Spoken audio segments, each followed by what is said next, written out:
Hello and welcome to this first look exploring session, looking at the 7 days of the week, academic entertainment thing from around about 1608, or it's actually sort of 1607 in old money, depending on which calendar you want to be going with. January 1608 or 1607, because the new year isn't till March. This is performed at St John's College, Oxford, and is part of a selection of revels known generally as the Christmas Prince. And we've already looked at Time's Complaint, and we're going to be looking at least one more play in the foreseeable future. There are other plays in this collection that are in Latin, which we're hoping to get translated, and we will also be looking at the general accounts in the future times. So for the moment, we're just exploring this play thing, entertainment, in its own right, to see whether it has legs and whether we enjoy it before we put it into wider context. Wider context will eventually occur. As you can tell by a name like the 7 days of the week, most of us are playing days of the week. And so reading Saturday as well as a Clerk is... Hi, my name's Elizabeth Amisu, and I'm an author based in Essex. Reading Sunday, just Sunday, is... Hello, Dan, actor based in Montpellier, France. Reading Monday as well as Wednesday, don't get them confused, they're very different days, is... I am Greg, and I'm down in Wokingham in Berkshire. Reading Tuesday as well as Woman/Chorus is... Lois, I'm in London. Reading Thursday, the man who was Thursday, is... Alan in Suffolk, and it's early closing. And reading Night and Friday is... Hi, it's Lynn. I'm in the Northwestern United States. And I'm your host, Robert Crighton. I'll be reading stage directions and generally moving us in a sort of forward momentum-y kind of a way. So we start the text with a prologue with a clerk. So enter the clerk with all his actors. I am the poor, though not unlettered clerk, and these your subjects of St Giles his parish, who in this officious season would not shark, but thought to greet your highness with a morris, which since my riper judgment, though not fit, thought not fit, they have laid down their wisdoms to my wit, and that you might perceive, though seeming rude, we savour somewhat of the academy. We had adventured on an interlude, but then of actors we did lack a many, therefore we dipped our play into a show, yet big enough to speak more than we know. The subject of it was not far to seek. Fine wits work mickle matter out of niffles. Named it I have the 7 days of the week, which though perchance grave heads may judge a trifle, yet if their action answer but my penning, you shall hear that will deserve a hemming. To tell the argument were to forestall, and sour the liquor of our sweet conceit. Here are good fellows that will tell you all. When we begin once, you shall quickly hatch.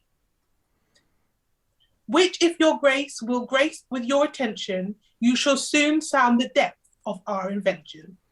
So we're just going to pause because there's a bit of context we can throw in here. So there is, at this kind of event, there is a Christmas Prince who's sort of the elected sort of semi-official figure for the revels.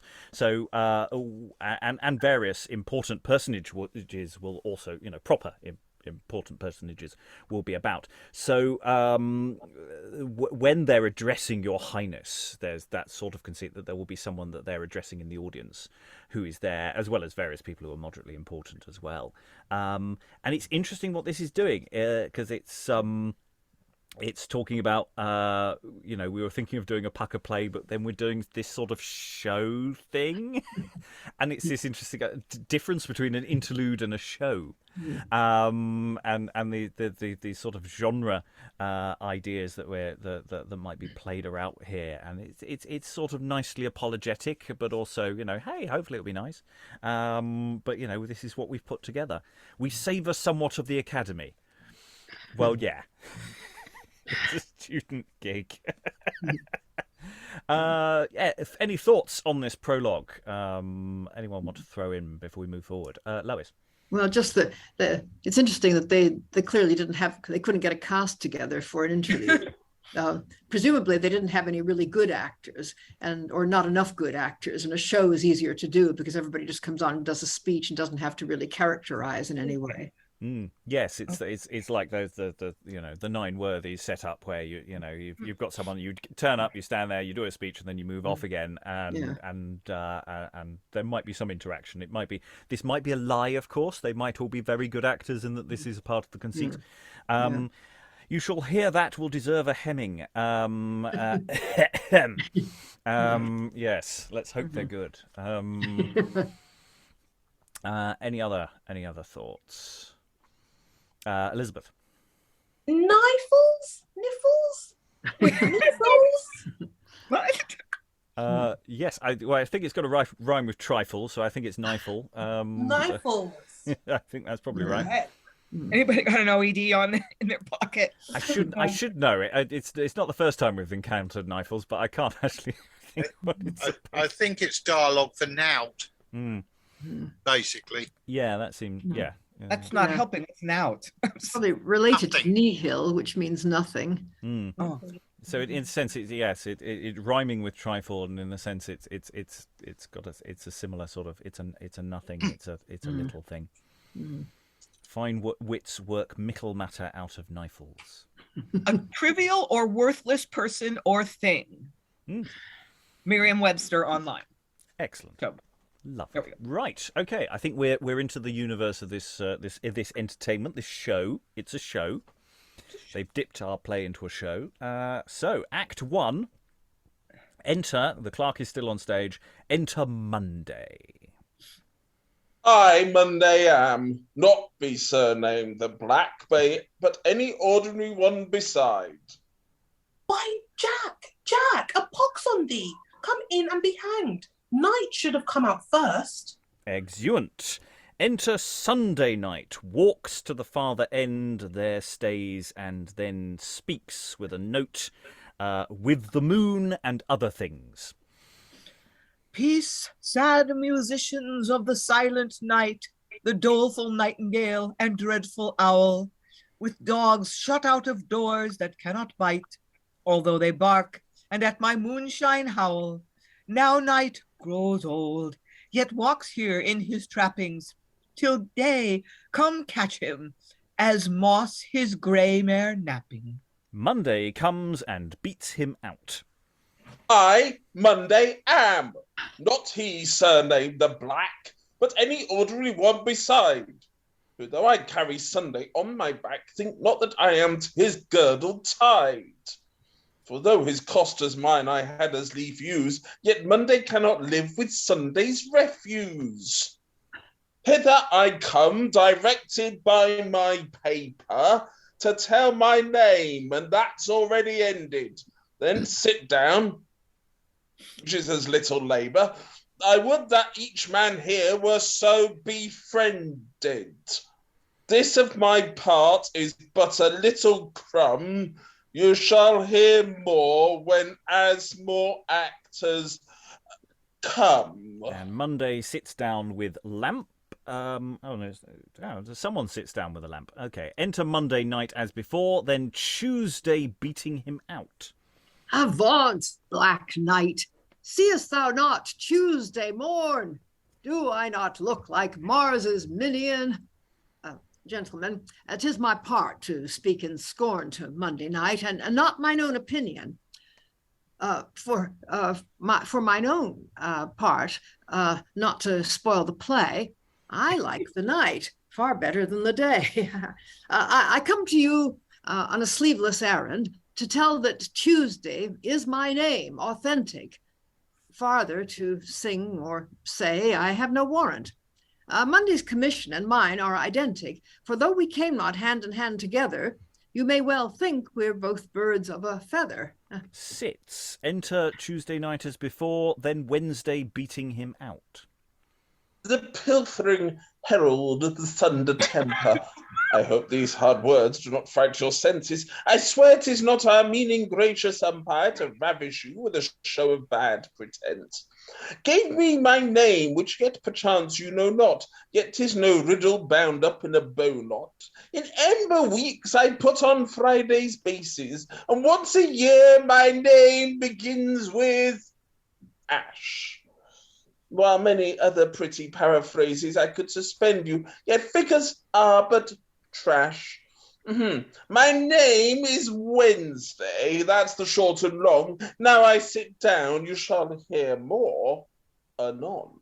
Sits. Enter Wednesday night as before. Now Thursday comes of every week the middle, as you may see by standing at my stool. Jocund I am, and merry as a fiddle. Perpetual play day for the boys at school. A mortal enemy to fish and white meats. My belly finds no ballast in such slight meats. And had not Sunday come and kept his station, as Sunday did, I'd wiped his nose of that place.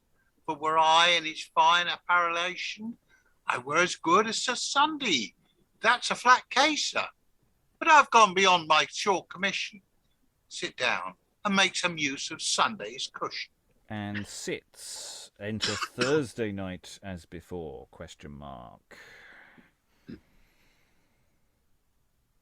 Friday speaks. Oh, sorry. I would not have you load my back with mocks, though I come laid with river and sea fishes. Perchance you had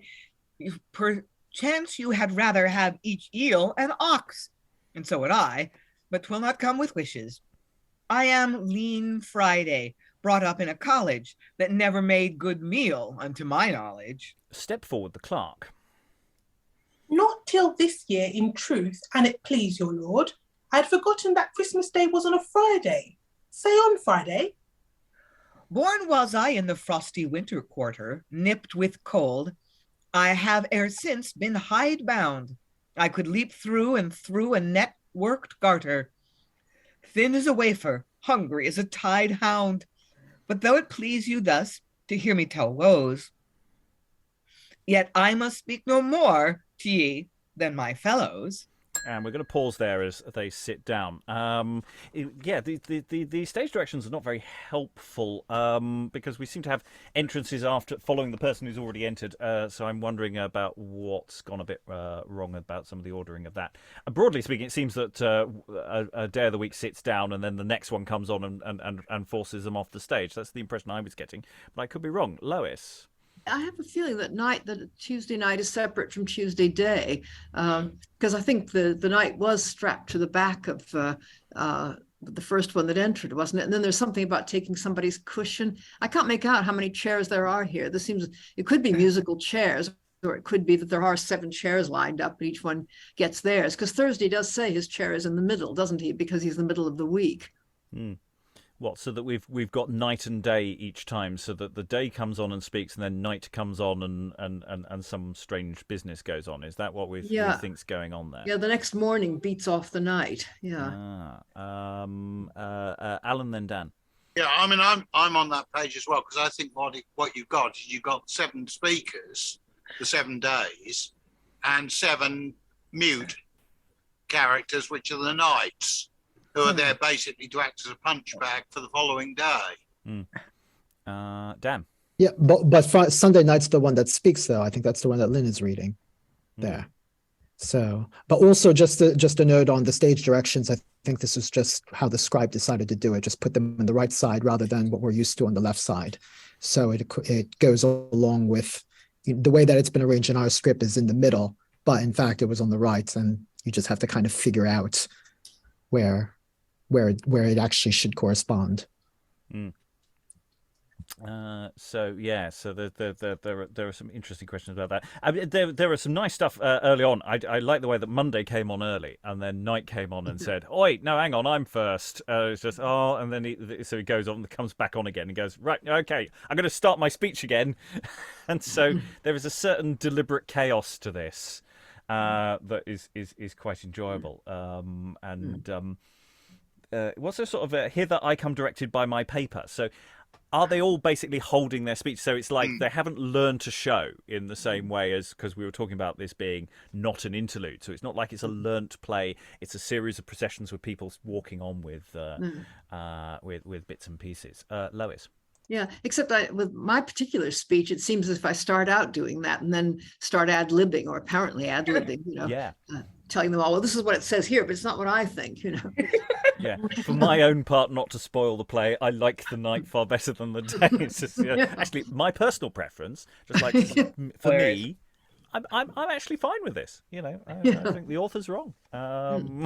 Yeah, I think it's quite cleverly written. I mean, I love all these comic rhymes. Yeah, I mean, it's bouncing into each other. The pilfering herald of the thunder thumper.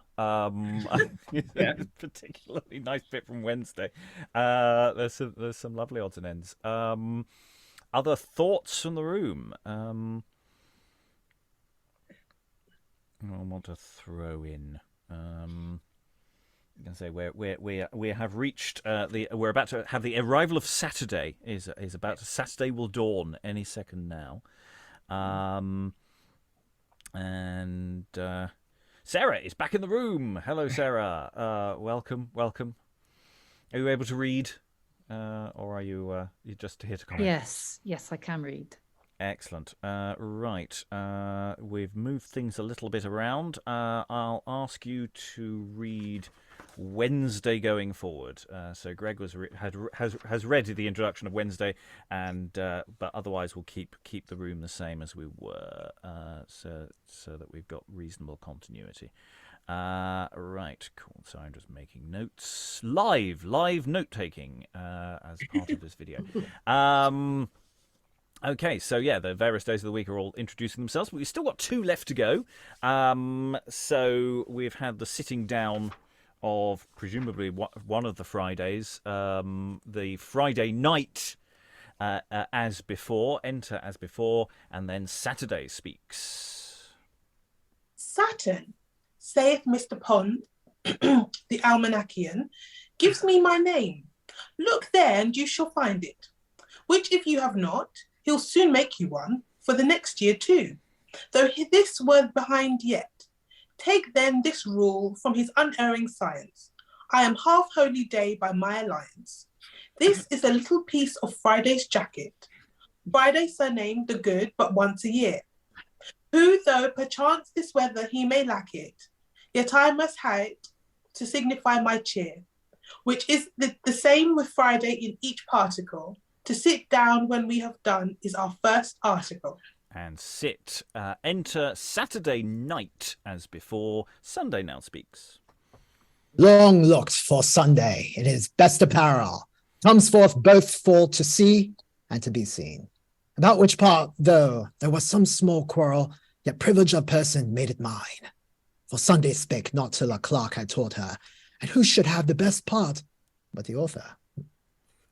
These 6, you see, are all day laborers, hinds that scrape money up for me, God send it, which I, at the alehouse amongst the pipes and taborers, forgot how hard it came, and lightly spend it. I, Sunday am, and you are all come hither to see, oh strange, 2 Sundays met together. Now that you know our names, great prince, to make no farther smoother, we will go forward with our sense and talk to one another, and anyone in gown or cloak have license to put it in his spoke. Sunday sits down. Enter a woman chorus. A play without a woman in't is like a face without a nose. Therefore I come that strife to stint, though I have naught to say, God knows, and since I can no matter handle, I'll come sometimes to snuff their candles. And thus ends Act 1. It's got a very complex dramaturgy going on here. I think it's a very deep text. So is Sunday actually the author, or the it seemed to be suggested there, but I don't know if that's the right way to read it. I also want to know who is Master Pond the Almanacian. Does anyone know who that is? Because I just like the idea of the Almanacian known as Pond. I have a feeling there was such a person, but he did do almanacs. Yeah. But yeah, I like Sunday in his best apparel. That's a nice thing. And then yes, a woman chorus turns up to even out the gender divide. Lynn, then Lois. Although Sunday refers to themselves as her, for Sunday spake not till a Clerk had taught her. So are the days of the week allegorical characters that are coded female, all of them, or just Sunday? Or it's just a tantalizing little hint there. I think the hers to somebody else though, because he talks about long looked for Sunday in his best apparel. In the first line. So there's a little, it doesn't make sense then. First it's him, and then it's her. I think Clark had taught her is referring to somebody else. I'm not sure who, but yeah.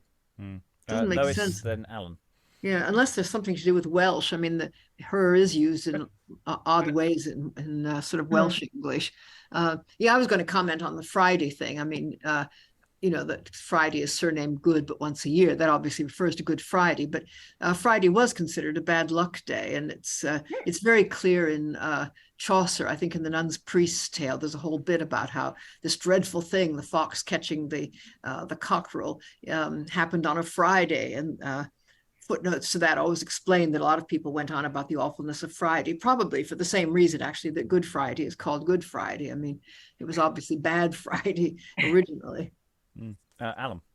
Yeah, and the thing that tweaked me on this was the speech where Sunday is basically in the alehouse spending everybody else's money, which seems a little odd and certainly would have upset the Puritan factions. Oh no! I mean, this is one of the things. If you ever skim through a volume like the Records of Early English Drama, so many references to performative-based things come from the various complaints and or court cases, basically saying someone was having fun on Sunday, and the fact that it's a almost never-ending litany of people having fun on Sunday.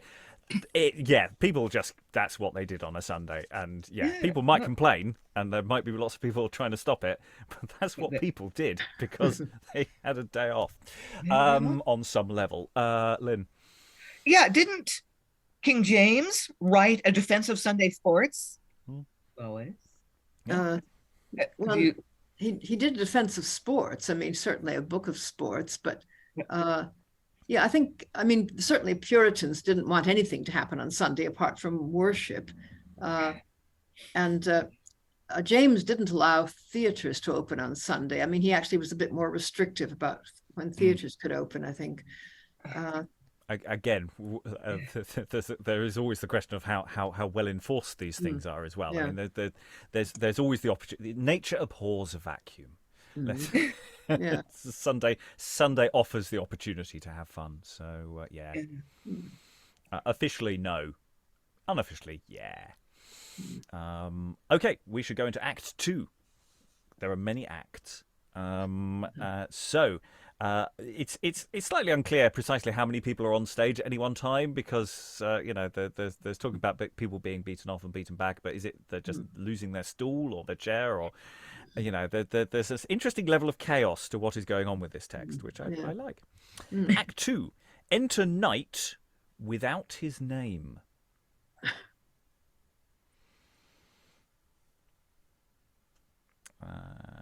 Lynn, you are Knight. Where am I? Yes, Saturday Knight and Friday. We're further along than I remembered. Black Knight, as black as any morning sable is, come forth to prompt the actors if they stumble. For who can see the knight doth say is, or able is, to hear how knight doth walk about and mumble. Now any night, but when one goes away, I'll be the knight, and belonging to that day. Now, neighbor workdays, forsooth you are termed. Tell your grave ears, I must a strange relation. The year, called Annis of us learned, consists of our round-running corporation. And as we do our duties in our places, the year he makes better or worser faces. Annis already hath found out some faults that should be Friday's, doing by description, which though the year wink at, yet you cannot halt before a cripple without some suspicion. To prevent then, where faulty he finds you in, by me he warns you of these scrapes ensuing. First, Mr. Monday, you are accused to be a great engrosser up of my best victual, or vitail. You cannot work if morn a trick of a looby, 'cause Sunday stick yet by you. Are these fit tales? Make answer if you can, and whilst I stand by, speak each man for himself as well may be. Hold heart, hold buttons, or else I shall burst. He that commits the fault doth cause whore first. Do I for this rise up and make all quiet ere break of day and cover Sunday's riot? Do I make caudles early ere he stir yet, and posset drinks to parboil his night surfeit? And doth a glutton, seeing how I am pained here, grudge me a little of his cold remain dear? Now, I see well virtue and good desert are lightly set by and not worth a fart. Well-meaning Monday put for his manhood mickle 100 times at least in the chronicle. The birthday unto many noble princes and good Queen Helen, fairest of all wenches, accused by Sunday, and at such a time as but for Monday he would want a rhyme. I that of 7 have the eldest brother's calling, and made younger brother by the dawning. What say you not that Monday will be drunk, keeps all unruly wakes, and plays at trunks? Yet put the Sunday faults upon my back, Sunday will have enough to fill a sack. Kind friends, ere I am gone 100 paces, this same may chance be one of your cases. Therefore you shall do wisely to consider how these circumstances do hang together. For truth herself, if she were brought in question, could never answer every false suggestion. Therefore I'll make no answer, but deny all, until he brings his 10-penny nail a trial. Monday, you're a dangerous-headed fellow. And well your wit serves for to work your tale, yet must you give me leave that for to tell you which was given me in charge, and not to rail. I for myself am satisfied at full, and you may now be gone in when you will.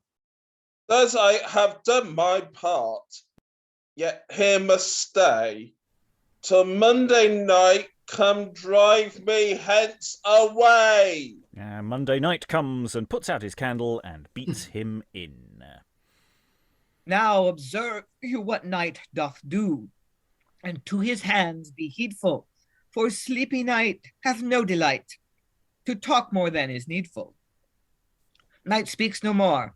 I am of virtue's faction, for that the best of my part doth consist in action. That Monday holds his head down on this fashion comes by his stooping to his occupation. He is a thresher, and but for that one thing, he might be seen to play before a king. For in pity he would make you weep 5 winters, to see him thresh a passion into splinters. Enter chorus. If any be so wise to ask why I will not put off my mask, make him this answer, I beseech you. 'Tis lest my beauty should bewitch you. Now, to bear all things scholar-like before us, my candle snuffing shall serve for a chorus. Exit. End of Act 2. So we've got a sort of question of defending which day of the week is the most busy and naughty, and defense thereof. So yeah, Sunday or Monday, which one are you buying? I don't know. Yeah, it's and yeah, we have this constant people coming on snuffing candles, and this question of how many nights are there? Are there? Is there just one night doing all of the nights, or do we have 7 nights to go with all the 7 days? I wonder. Thoughts from the room before we move on to Act 3, Lynn. Yeah, I'm curious about that. In the stage directions, which I assume are not interpolated, that they're original. It's Monday night or Tuesday night or whatever, but then the speech prefix is just night. So were there 7 people, or is the implication that all the days are all different but nights are all the same? Yeah, because I mean, this is one of those things. If you want to stage this, we have to make a decision as to what's going on, and you know, because I like the idea that there's 14 plus people on this stage, because it creates chaos, and I think this play deserves and asks for chaos, carefully controlled and organized chaos. We've got to get this anarchy organized, but it's doing interesting things there, especially with candles, controlling candles. That's hard work, because they're going to go in and out, if you're not careful. Right, any other thoughts on Act 2? Okay, let's go into Act 3. Sunday continues, and in a moment Tuesday is going to make a defense. Indifferent Tuesday. Who could once imagine Monday and Thursday could have made you factious? Against these other 3, your spite to avagin as though that fish day were a name so captious, seeking to sever and with wild inventions fire their first faggot of dissensions. Yet, were this nothing if you were not noted for a furtherer of shrove tides, drunken houses whom flickering flame hath in her tables quoted for pulling down of honest good whorehouses? But since, if in your knaveries you attain, sir, to make things short, go on, sir, with your answer. My friends, would you were all nailed up for sockets if you will put your heads in Sunday's pockets. Who will be a servitor if for each petty fact he shall forever after be credit cracked? I that 52 times a year attend him cannot be allowed one day my sports to spend in. Some bad mischances and haps accidental may one Tuesday fall, but never by him meant all. And for 2 or 3 shrewd turns, which are soon numbered, of my good deeds I'll reckon up 100. Boozer I am not, but mild, sober Tuesday, as cat in cat case, if I light not on St. Tuesday. Yet in my mind 'tis not unfitting neither the gentle craft should liquor well their leather. Now, could I furnish all your expectations with a long speech of mine own commendations? But mitching modesty is such a clog, I shall blush at it straight like a black dog. He puts out his candle. Now sets the sun, dark grows the day so lightsome. Yet must I stand here still until the night come. Enter night, as before, to Monday. This Tuesday is a thatcher by his science, that with this frost hath stood with long defiance, and holds it fit for Christian and for Turk to be a player when he cannot work. Enter chorus again. Thus, scene by scene and step by step, from act to act our show doth leap. And I come ever and anon to tell how many acts are gone, which are as many, odd and even, as these 4 candles want of 7. Exit chorus. 4 candles. Act 4. It was, and still will be, a thankless office to tell men of their faults, though ne'er so palpable. Yet in this case, I'll not be made a novice, but speak my mind free if I see them culpable. And therefore, Wednesday, rub up your best reasons to quit yourself of these suspected treasons. You are neutral, neither side affecting, nor fish, nor flesh, nor very good red herring. The doubtful end of opposites expecting, lean to the strongest, till then never stirring. You, that by one day's fast, by name Ash Wednesday, bait a man more than he hath got in 10 days. You are a pick-thank. But come, answer this first. Wednesday, the fool that would not touch edged tools for his not meddling, is now called a fool.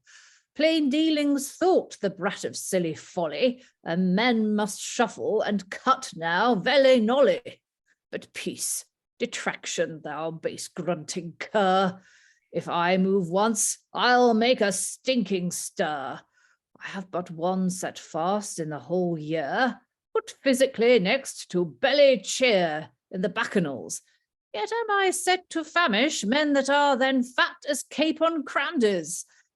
But hence, away with troublesome devotion, fasting's as bad as Poticary's potion. Had I his nimble wings, whose name I carry, among such paltry fellows I'd not tarry. Very like, for you have his nimble fingers such, like birdlime, that take up whate'er they touch.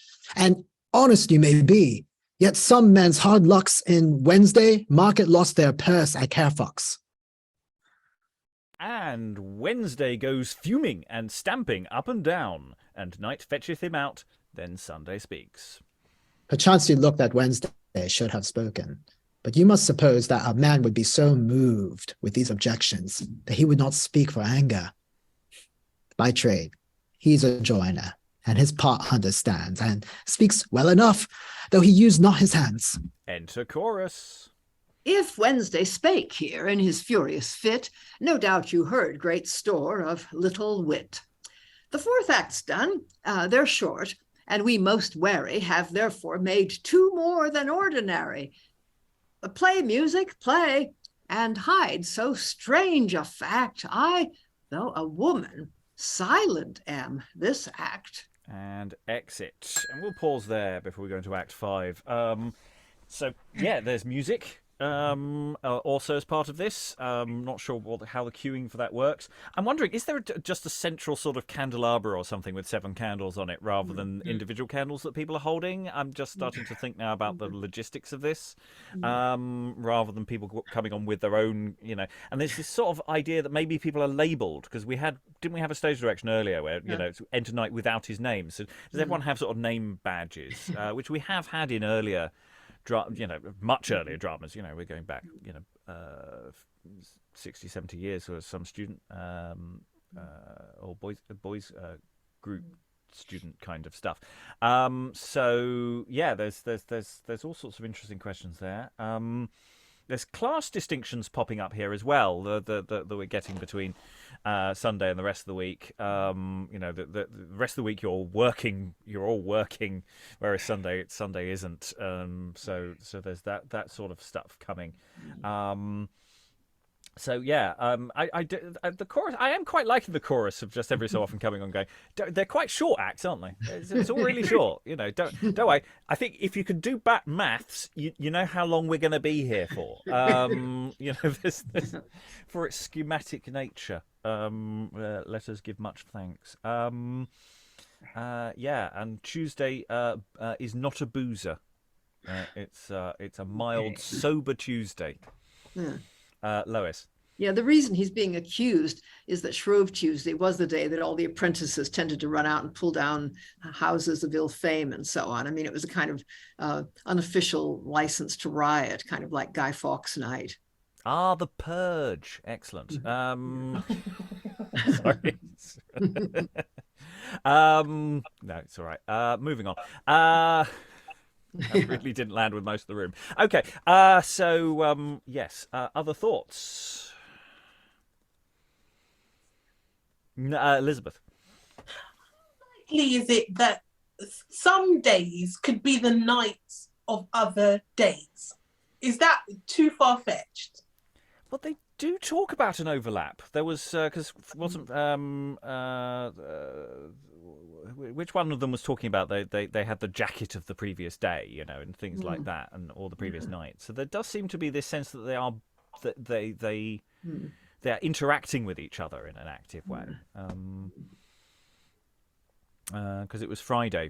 A little bit of Saturday is a bit of Friday's jacket, and it's like are they passing clothes one to another or something, or do they have a little bit of things overlapping? Yeah. There was that weird thing at the beginning about somebody on somebody else's back. Are they doing leapfrog? Piggybacks for around about. I'm starting to see a lot of potentially very complicated physical business for this. Dan. I mean, I imagine that they're holding up those scene cards. I mean, I think that we had seen this. I'm not sure if you had talked about this in some of the William Percy plays, but that they talk about the title cards and the scene cards. And then there's other plays too. I think Ben Jonson's got one where there's some mention of them, and I think it just makes a lot of sense for the audience and for everyone to know who's who, really. Yeah, it's not enough that they come on and say my name is Wednesday. That we have cards or some sort of easel at the side with and now it's this day and now we're going to put out this candle and maybe it's making fun of those sort of conventions as well. That it's all got a bit extreme and a bit silly, and it doesn't need to be this complicated. Okay, well, we got up to Wednesday, didn't we? We're moving on to Thursday. So let's find out what Thursday has in store. Act 5, Sunday, introduces Thursday. Now, my co-rival, that with looks gainsaying dost view my pomp. I speak not this in choler. Thursday, your idol, ever playing, utter undoer of a grammar scholar, whose negligence, if I had not heard a lie, makes Friday be so cruel. Now reply. That bag that other men's defaults are put in, we bear before us, ready still to look in. But nature was to blame that in this kind made not an eye to see our own behind. I that in tender care and kind compassion give scholars leave to play for recreation. I'm an idle fellow, therefore I will waken the sleeping proverb. Each thing's as 'tis taken. Did the old world dote, think you, but dally, that graced me only with the name of holy? That world which had as much skill in one finger to judge of men as 40-figure flingers. But what an ass am I in terms preciser, to care what Sunday says, being no wiser. These are but his devices to defame us. I will myself go talk with Monsieur Anus. Yes, so you may. Come, knight, dispatch him hence. Anus will rattle him in another sense. This is the fellow would have played my part, though neither fit by nature or by art. He is a tailor, but to tell would tire one, which is more goose, he or his pressing iron. Enter chorus. Because the night hath many misty vapors, chorus hath care to keep bright burning tapers. Nor is that all, but least it might be wandering to snuff the light too of your understanding. If any speech have passed beyond your kenning, chorus, if she may know it, will tell the meaning. And exit Act 6, Sunday, setting up Friday. Ill-favored Friday, cursed, banned, and defied by all, save those that dwell by the seaside, feed by physicians that hate health and quiet, to poison nature with unwholesome diet of fish and roots, worse things than charm or filter, to put precisest bodies out of kilter. Your tricks are many, my wits so affrighting, that I was fain to put them down in writing. He delivers All which him do a show paper. your spite all which do show your spite unto land, setting the sea upon the upper hand. Though you're a clerk, and I am but a ditcher, you know not whether sea or land be richer, no more than I. Therefore, till that be tried, the sea may stand sometimes on the upper side. And though there be flesh, as yet God's plenty, with other helps. Yet if of fitch I sraunt ye, flesh will be wasted so often with so often carving, that you may hang yourselves for fear of starving. For other crimes whereof I am indicted, if by my Lord good patience I might read, I could in 2 or 3 words quite confute them, or with as long an answer quickly suit them. But 'twould be tedious, your nice ears be numbing, and night, you see, looks for his cue to come in. And enter Friday night as before. Friday had finished his part very naughtily. He had acted as bad as he spake softly. Pains I took with him, but though your life should lease, he will never speak louder than a mouse in a cheese. Enter Chorus. Behind my back, you'll say anon that chorus should speak pro and con, but common sense will never suffer us to speak for the candle against the snuffers.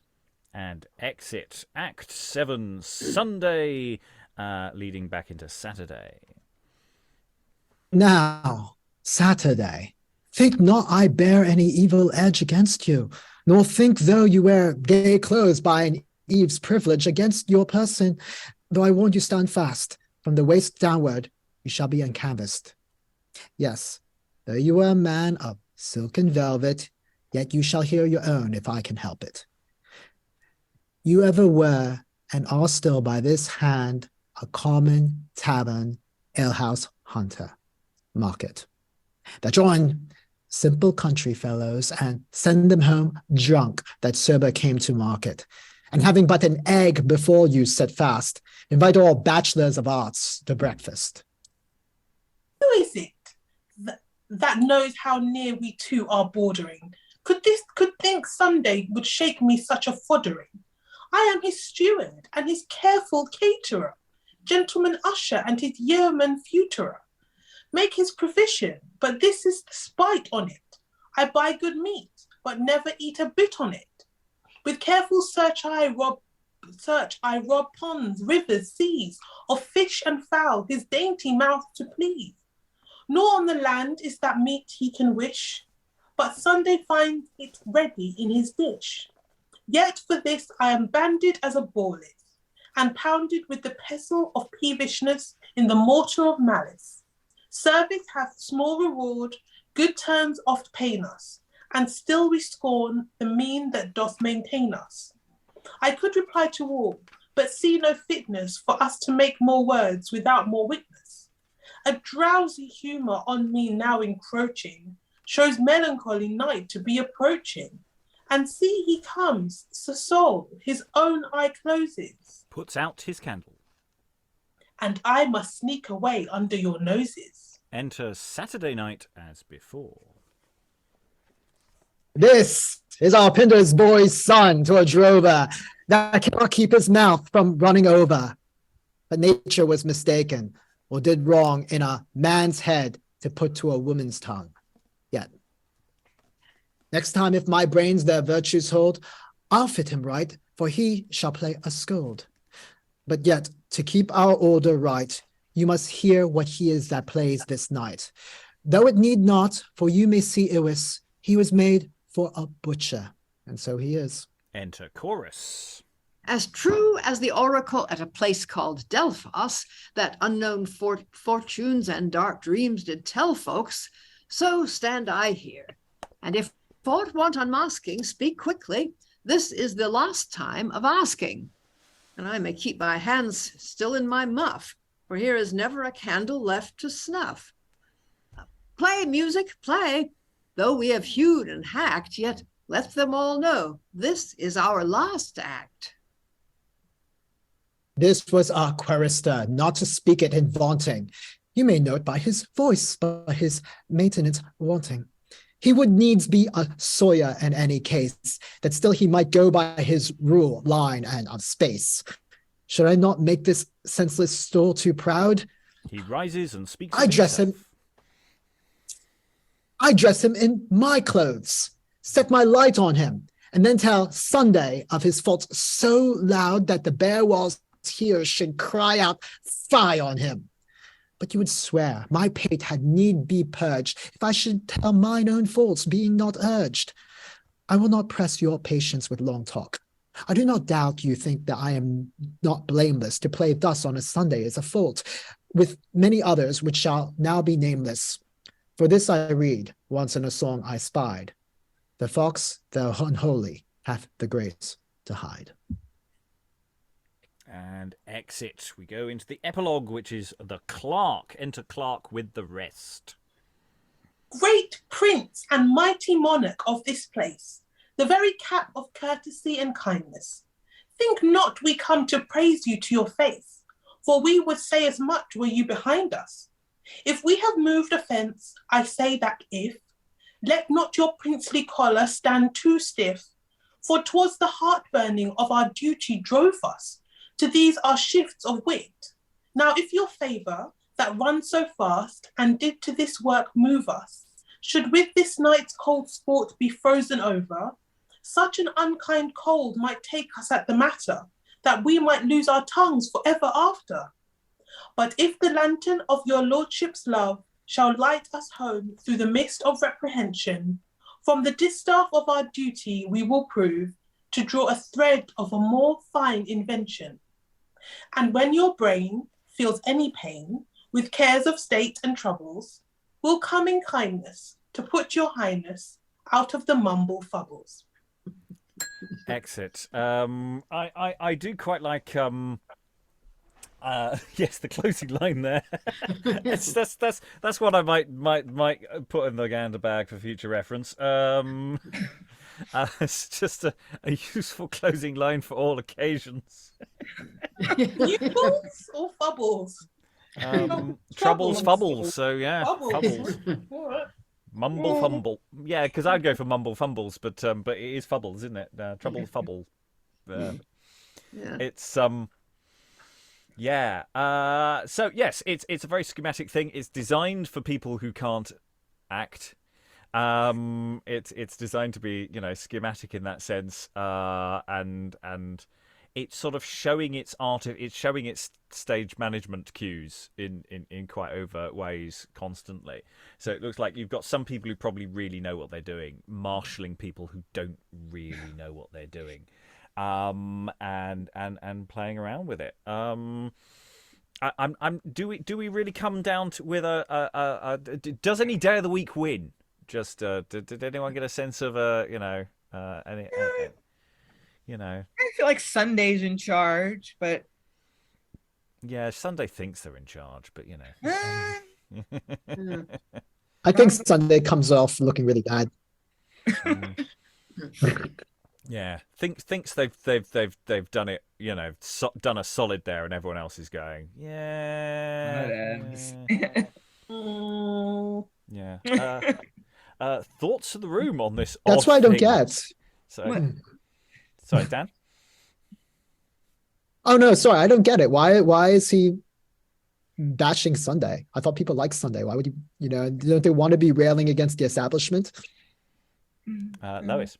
It was this play done on a Sunday. I mean, they might be that might be why Sunday's in charge, and it might be why they're being apologetic about it, since they if it's a college production, they might not have come under the usual prohibitions. I don't know.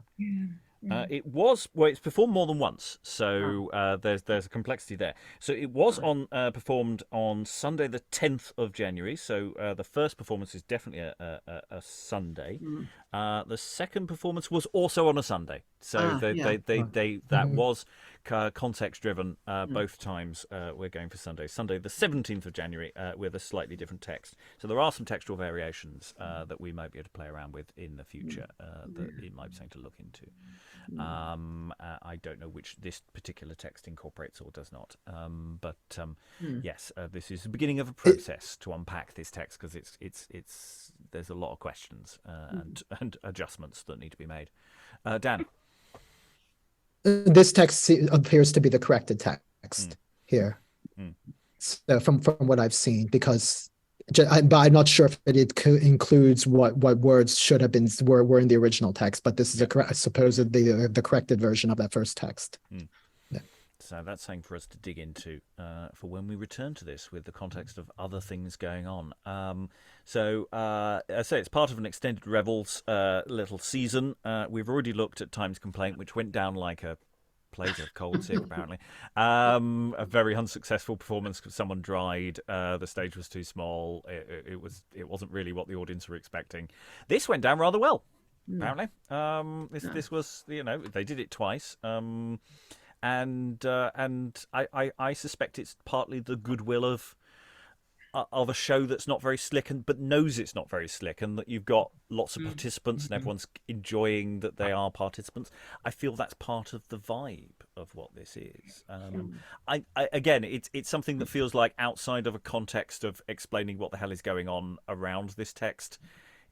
It doesn't have legs. I don't imagine anyone would go, "Hey, let's go and watch 7 Days of the Week." It was great. But I think as a thing driven by the context, if we did, I'm very interested in the performances then of this show and actually building the context, and because we know who a lot of the performers and the people in the audience were, so we could do something about that to incorporate this into, which I think would be really nice. We're going to go into effectively final thoughts around the room as we go round, but I'll go to Lois first, and as we go.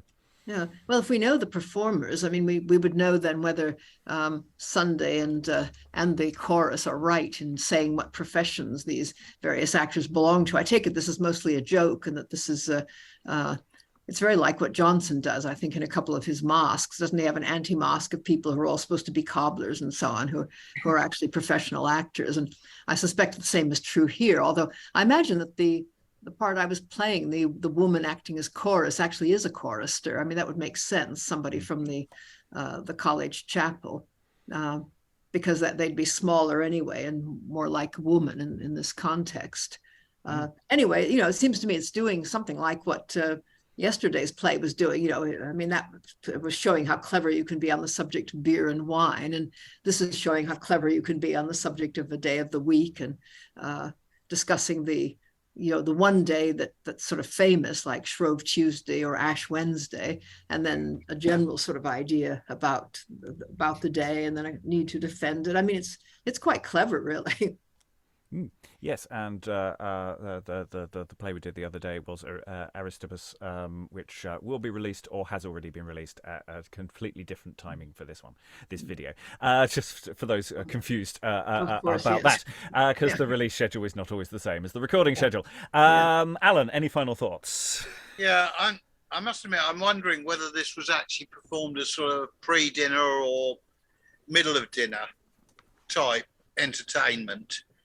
So the audience will be getting probably better lubricated as the show went on. Well, I can give you some context. It was performed in the evening, and it was after another show, so it's part of an ongoing sort of flow of things. So just so you know. So yes, I suspect lubrication is very much part of the nature for these kind of revels and that kind of time of year. Because what else are you going to do at that time of year apart from just eat and drink? It's Christmas. That's what you do. Elizabeth, any final thoughts? Yeah, just the one thing about this play that really, or this show, that really kind of jumped to mind was how they would have been costumed. Like I was really intrigued by how would you go about dressing the days of the week? What kind of themes would we encounter? And it was like a treat for me to just imagine like the way they would have been costumed and how they would have been the kind of garb they would have put on, because they're also unique and different, but there's lots of associations with different days of the week. So I was just thinking about like how they would have costumed it. Potentially quite elaborately. This is the point in the Rebel season when they've realised that they haven't budgeted enough money. So that there is a point where actually they are actually going to start casting around for more money to finish off what they want to do. So potentially, yes, more than was planned. And And again, we have got quite a lot of data on this that we'll come back to when we come back to this later on. Sarah, as your brief stint as Wednesday, and things. Any final thoughts? Really, I really liked the bit that I missed the first half, but I really enjoyed the second half. Some of the rhymes were just brilliant. They were so funny. It just occurred to me, like, if you were staging this now, it would work really well. I mean, there was all the business with the candles, which I didn't really get because I came in halfway through, and people were blowing out the candles. So you'd have to maybe replace that with something. But it occurred to me that this is the kind of thing that would work really well outside, on a high day or a holiday, like the town where I used to live in the UK. We used to have a float day, it was St. Wilfrid's, and there was a parade of floats, and then people would set up street parties in the street, and it would be sort of like afternoon tea but with knobs on, with like lots of booze and what have you. And it occurred to me that this is exactly the kind of thing that could be performed at an event like that. If you had like a local parade day, this would go down a treat, because it's fairly short, and it is so schematic that it doesn't really matter if people aren't following it. They just join in when they kind of stop their conversation or stop drinking or whatever, and it would go down an absolute storm, I think. Which if it was a revel, that's what I guess it was meant to do, but just that's how I can envisage it happening in a contemporary context. Yeah, and there is a question actually of whether it's indoors or outdoors, because Times complaints seem to be designed for outdoors. So I do wonder if there is a difference in some festivities are designed to be outdoor staging. You don't have the indication of fireworks or things here to give you a really good, grasp on where it's supposed to be performed. This feels potentially more indoorsy, but no, outdoors could work very nicely for it. And you're right, because it is this standing and declaiming in front of a thing quality to it. The outdoors works. Make sure you've just got lots of mulled wine on tap, because to keep everybody warm and lubricated. Greg, any final thoughts? Yeah, I enjoyed Monday, though I might have been slightly unfair on him as being the sicko, but it was great fun playing with the rhymes that way, because actually they were so obvious that it was just like maybe the village idiot. It was Monday. I'm just going to say this is what Beyond Shakespeare is for. It's doing these plays that probably will never get done in its original format. So yeah, fabulous. Loved it in its own weird way. Lynn, any final thoughts? Yeah, this is this little play gives me a real techie review vibes. Like, so the backstage crew gets together at the end of a summer season, and during the closing night party, and they put on a little sketch for the actors, or like maybe you're having a wine and cheese fundraiser for your community theater, and you have these little bits that you put on, and people who don't normally perform, people who do support functions, clerical, like office sort of fundraising, or theater technicians get their moment in the sun, and they're reading their little thing, and everyone's like nibbling cheese and guzzling wine, and they think it's hilarious, and it's really fun. The verse is really fun, the rhymes are really fun, it's actually surprisingly well done, but yeah, it kind of gives me that amateur theater, but we're all here to have fun feel to it. And Dan, any final thoughts? Agree with everybody on those points. I'm thinking mulled wine already. I'm ready for the season now. I'm not sure how much this has probably already been studied to death, but I don't recall ever reading the title, and now I'm very interested in it, because there's studies that seem to be coming out more and more about university amateur performances, but they seem to be studying them in a way that's always separately from professional performances. And yet what really interests me about this play is all of the techniques that they use that are related to, if not completely copying what they do in professional performances.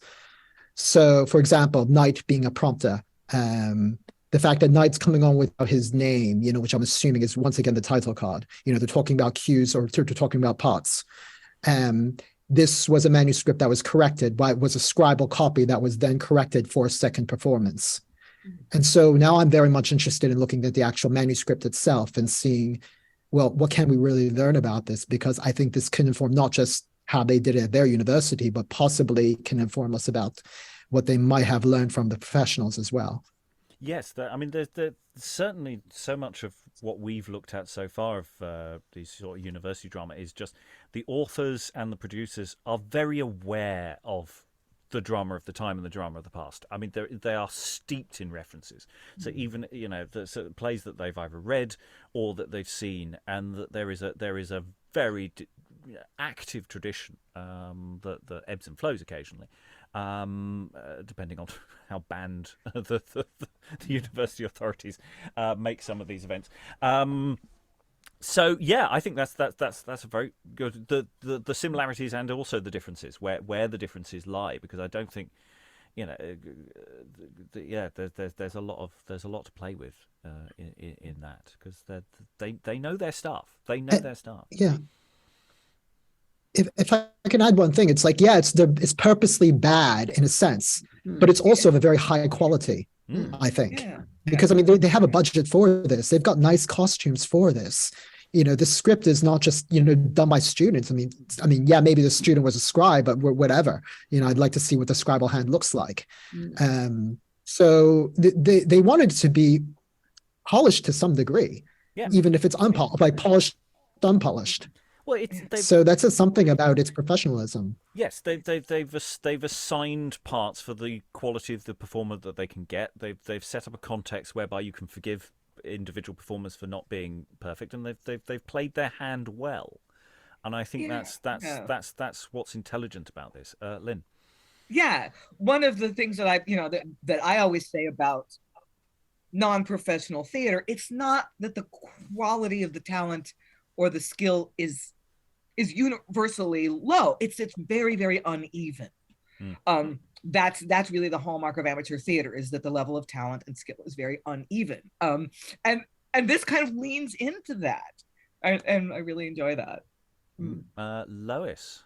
Yeah, I guess the other thing about amateur theater is that very often, because you've got a small talent pool and you have to cast for various reasons, you often end up with people just looking completely wrong, with the king being 5 feet tall and the counselor towering over him, or his wife towering over him, and somebody being enormous who is meant to be sylph-like, and so on. And that, I think they are kind of playing off that at times in this as well. No, I think it's a very clever piece of writing, actually. I mean, it's they would have had models. We can all think of some. I'm thinking actually of Johnson's Volpone, where there are these bits that are done by Volpone's 3 servants that are supposedly, I think, written by Mosca, and which have, again, very awkward versification. And, there's an awful lot of that. I mean, Johnson loves it, and so do quite a few other people. The play within the play situation, or the pageant within the play, which, is deliberately naive or seems naive, and where everybody and the characters in the play around it are laughing at the people doing it.